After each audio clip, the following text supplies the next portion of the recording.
அழாதீங்கக்கா. இனிமே நீங்களும் நானும் நம்ம ரத்னாவுக்காக வாழ ஆரம்பிப்போம். உங்களுக்கு நான் ஆறுதலா இருக்கேன், எனக்கு நீங்க ஆறுதலா இருங்க. நம்ம 2 பேருக்கும் நம்ம ரத்னா ஆறுதலா இருப்பா.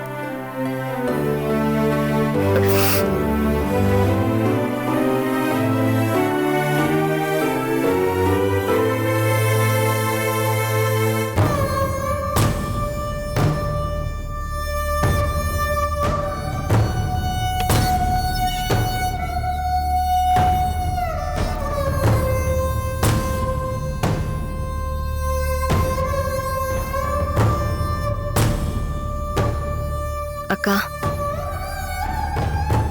எல்லா ஏற்பாடும் பண்ணியாச்சுக்கா. எல்லாரும் வந்துட்டாங்க. காரியம் பண்ணி முடிச்சதும் உயில படிக்க வக்கீலும் வந்திருக்காங்க. தோப்புனார வர சொல்லுங்க. வாங்கக்கா. அப்பா, செல்லம்மாவை இன்னும் காணோம். அவ வரும்போது வரட்டும், அவளுக்காக காத்திருக்க வேண்டாம்னு நான் ஏற்கனவே சொல்லிட்டேன்ல.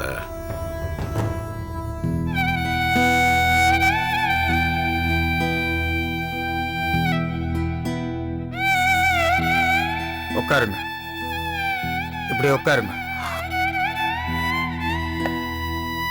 வாகர்த்தாதிஜம்மர்த்தோ வாகர்த்த பிரதிவத்ரஜே ஜெகத பிரதிரோ வந்தே பார்வதி பரமேஸ்வரம் शुक्लां भद्रं विष्णुं शशिवर्णं सदर्भुजं प्रसन्नवदनं ध्यायेत् सर्वविघ्नोपशान्तये अपवित्राः पवित्रो वा सर्वावस्थाङ्गतो विवा यस्मरेत् शाम्भवीशानं सपाभ्याम् अन्तरस्तुतिः मम यजमानस्य कुमारस्य कडर्करया नामागतस्य शिवलोकमुद्यस्य षोडशदिन कर्मकार्य पुण्याकवाचन पूजाम् अद्य करिष्ये सर्वस्याब्दे सर्वचतुर्थे सर्वमेव तेनाप्नोति सर्वं भजति पुण्याकवाचन पूजाम् अद्य करिष्ये गंगे जमुने चैव गोदावरी सरस्वती नर्मदे सिन्धु कावेरी जलेस्मिन् सन्निधिं गुरु अरुणासनाथ नमः मातृदेवताभ्यो नमः प्रसीदिशे नमः स्वरूपिणे नमः अपाम्बतजे नमः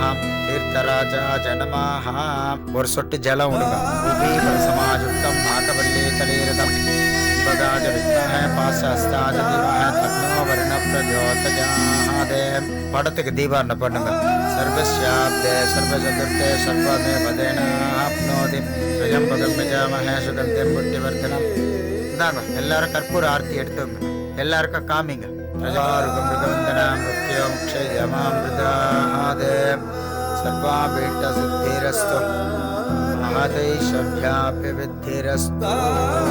இந்தாங்க, அவா கிட்ட காமிங்க. கற்பூரத்தை தொட்டு கும்பிடுங்க. ஓம் சர்வஸ்யாப்தே சர்வசதுர்த்தே சர்வமே வதேனாப்னோதி சர்வம் ஜெயதி. இந்தாங்க, உங்க பையனை மனசுல நினைச்சிட்டு காக்காய்க்கு வச்சுட்டு வாங்க. மெதுவாப்பா.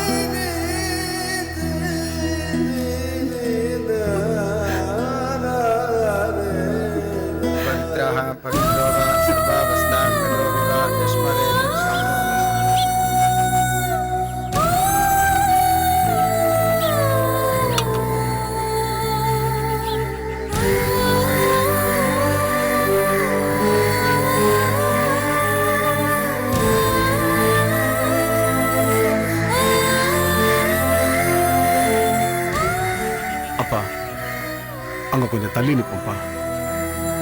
வாங்கப்பா.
ஏன்பா? ஐயா சோழ, கடற்கரைக்கு என்னமோ ஒரு குறை இருக்கையா மனசுல.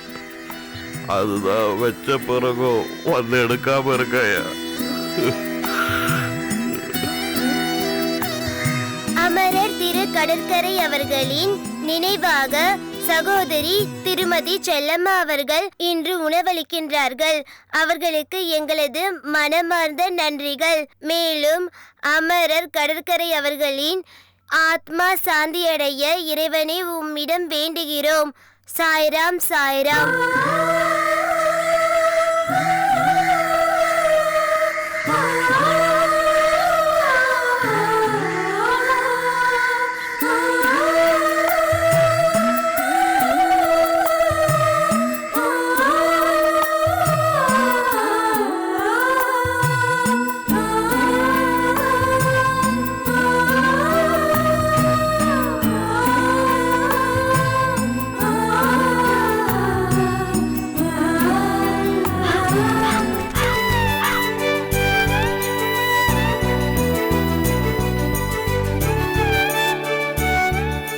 அப்பா,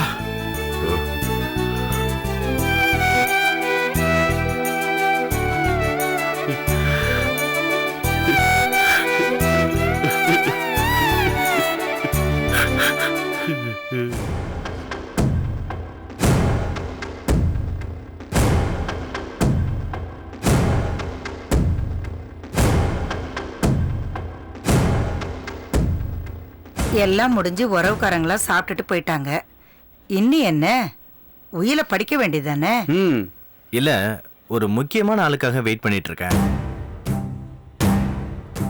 வக்கீலையா, என் பொண்ணு வரதுக்கு வேண்டியெல்லாம் நீங்க வெயிட் பண்ண வேண்டாம்.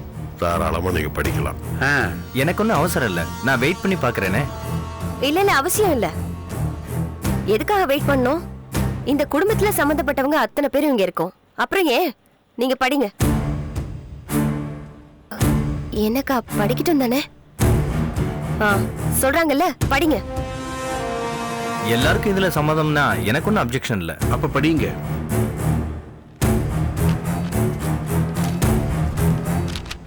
திருநெல்வேலி ஜில்லா அம்பாசமுத்திரத்தைச் சேர்ந்த திரு ஆவுடையப்பன் அவர்களின் குமாரர் திரு கடற்கரை ஆகிய நான் சுய நினைவுடன் யாருடைய வற்புறுத்தலும் இன்றி எழுதும் உயில் சாசனம் என்னவென்றால், என் காலத்துக்கு பின் என் வகையில் உள்ள என் சுய சம்பாத்தியங்கள் என் பெயரில் உள்ள அசையும் அசையா சொத்துக்களில் பிரச்சனை ஏற்படக்கூடாது என்பதால் நான் இந்த உயிலை எழுதுகின்றேன்.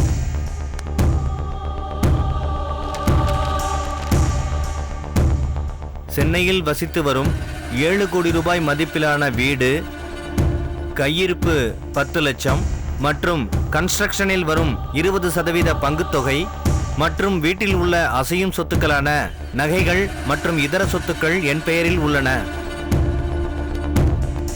என் மனைவி முத்தழகியும் நான் தத்தெடுத்து வளர்த்து வரும் ரத்னாவும் தான் எனது சட்டப்பூர்வமான வாரிசு என அறிவிக்கின்றேன்.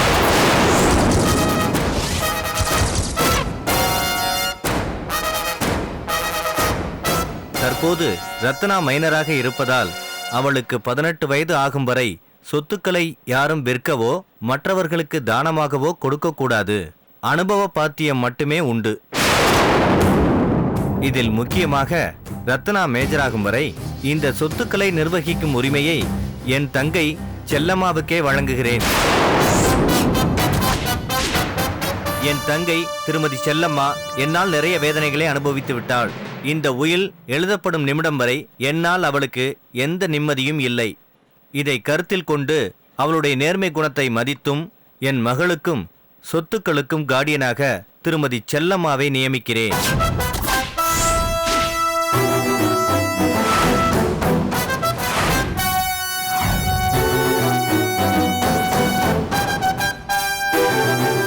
இந்த சொத்துக்களை நிர்வகிக்கும் விதத்தில் செல்லம்மாவின் முடிவே இறுதியானது. அவள் எனது மற்ற 2 சகோதரர்களையும் இந்த நிர்வாகத்தில் வைத்துக் கொள்வதும் கொள்ளாததும் அவளுடைய விருப்பம். என்னுடைய இந்த முடிவிற்கு என் மனைவி மற்றும் குடும்பத்தார் அனைவரும் கட்டுப்படும்படி கேட்டுக்கொள்கிறேன். இப்படிக்கு ஏ கடற்கரை. பாத்தீங்களா, உங்க அண்ணன் நம்மள நம்ப வச்சு கழுத்தறுத்துட்டாரு. இந்த கதை எங்கேயாவது நடக்குமா? வெளியில சொன்ன வெட்கக்கேடு. கட்டின பொண்டாட்டிய கூட நம்பாம கூட பிறந்தவளுக்கு எல்லா சொத்தையும் உயில் எழுதி வச்சிருக்காரே உங்க மாப்பிள. இது நியாயமாங்க? என்னங்க இது? நீங்களும் பேசாம வேடிக்கை பார்த்துட்டு இருக்கீங்க. நாம என்ன பண்ண முடியும்? வேடிக்கை பார்த்துக்கிட்டு வேதனை படுறதை விட வேற என்ன பண்ண முடியும்? இதெல்லாம் உங்களுக்கு தெரியாமல இருக்கும். எல்லாம் தெரிஞ்சுதாங்க நடந்திருக்கும். பாத்தீங்களாக்கா, வெளுத்ததெல்லாம் பாலுன்னு நினைச்சு நம்பிட்டு இருந்தீங்களே, இன்னைக்கு தெரிஞ்சு போச்சுல அந்த செல்லம்மாவோட சுயரூபம் என்னன்னு. பா, பயங்கரமான சூழ்ச்சிக்காரியா இருக்காக்கா. என்னமோ சேவனை செஞ்சு அவர் மனசை மாத்தி எப்படியோ இப்படி எழுதி வாங்கிட்டா பாருங்க. அதுலயும் தம் பேர்ல எழுதுனா சந்தேகம் வரும்னு ரொம்ப புத்திசாலித்தனமா யோசிச்சு குழந்தை பேர்ல எழுதி வாங்கிட்டு பிடிய மட்டும் தான் கையில வச்சுக்கிட்டா. இப்போ நமக்கு என்ன கதி? நம்ம நிலைமை என்ன? அவ்வளவுதானா? என்ன செய்ய போறோம்க்கா? பேசாம இரு. பேசிட்டே போகாத. அந்த செல்லம்மாவை வர சொல்லலாம். அவ வரட்டும் இங்க. அதுக்கப்புறம் எல்லாரும் சேர்ந்து ஒரு முடிவு எடுக்கலாம். அவளை வர சொல்லுங்க.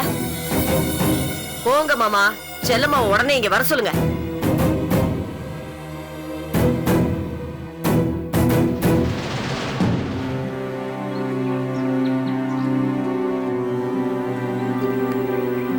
ரொம்ப நன்றி மேடம். சரிங்க, நான் வரேன். வாங்க மேடம்.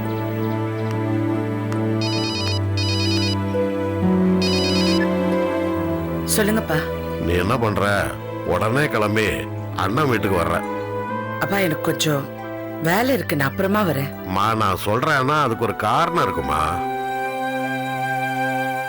பார், நான் சொல்றேன், நீ கிளம்பி வர்ற என்ன? சரி, நான் வரேன். சரிம்மா.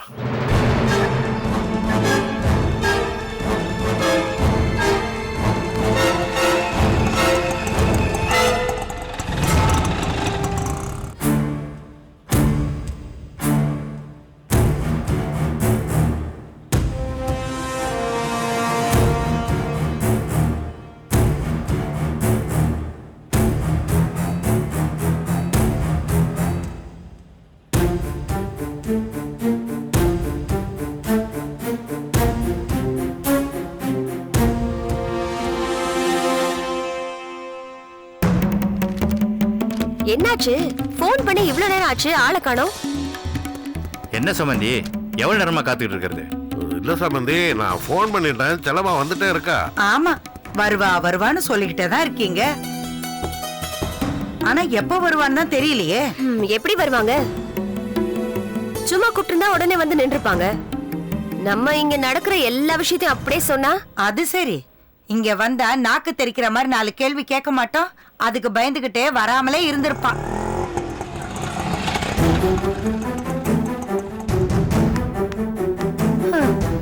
ஐயோ, எல்லாம் எங்க நேரம். எங்களுக்கா இந்த சோதனை எல்லாம் வரணும்? என்ன பண்றது? அனுபவிச்சுதானே ஆகணும். வாமா செல்லம்மா. என்னப்பா, போன் பண்ணி அவசரமா வர சொன்னீங்க? இங்க இருக்கிறவங்க எல்லாரும் உன்னை பத்தி என்னென்னமோ பேசுறாங்கப்பா. என்ன பேசுறாங்க? எப்படிமா, எப்படி உன்னால மட்டும் எதுவுமே நடக்காத மாதிரி பேச முடியுது?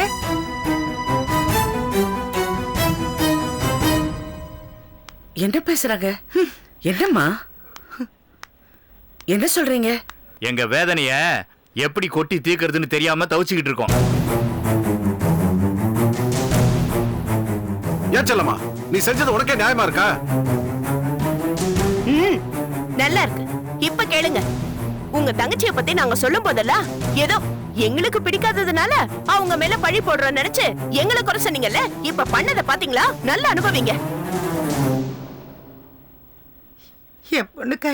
ஆகணும். என் பொண்ணை உங்க வீட்டுக்கு கூட்டிட்டு போறது ஏதோ நல்லது பண்ண போறேன்னு நினைச்சேன். ஆனா உங்க அண்ணன் கிட்ட நல்ல பேரை வாங்கி இந்த சொத்தெல்லாம் சுருட்டிட்டு போறதுக்கு திட்டம் போட்டிருக்கான்னு இப்பதானே புரியுது. பாருங்க சம்பந்தி, இதுக்கு மேல என் பொண்ணை பத்தி ஏதாச்சும் தப்பா பேசுனீங்க. என்ன பண்ணுவீங்க? என்ன பண்ணுவீங்கன்னு கேக்குறேன். ஸ்ரேகா, பேசாம இருங்கப்பா. நான் கேட்க கூடாதா?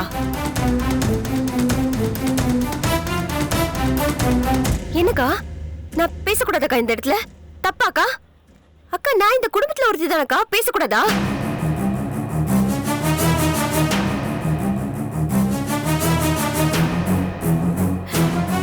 என்ன பண்ணுவீங்கன்னு கேக்குறேன். ஸ்ரேகா, நான் சொல்றத கேளு. அப்பா, நீங்க பேசாம இருங்க. நான் என்ன தப்பாவா பேசிட்டு இருக்கேன்? ஏ, நான் பேசக்கூடாதப்பா, உங்களுக்கு தானே பேசிட்டு இருக்கேன். உன்னை யாருமா கேட்க வேண்டாம்னு சொன்னது? நீ கேளுமா. இங்க பாருங்க, இப்ப சொல்றதா உங்களுக்கு.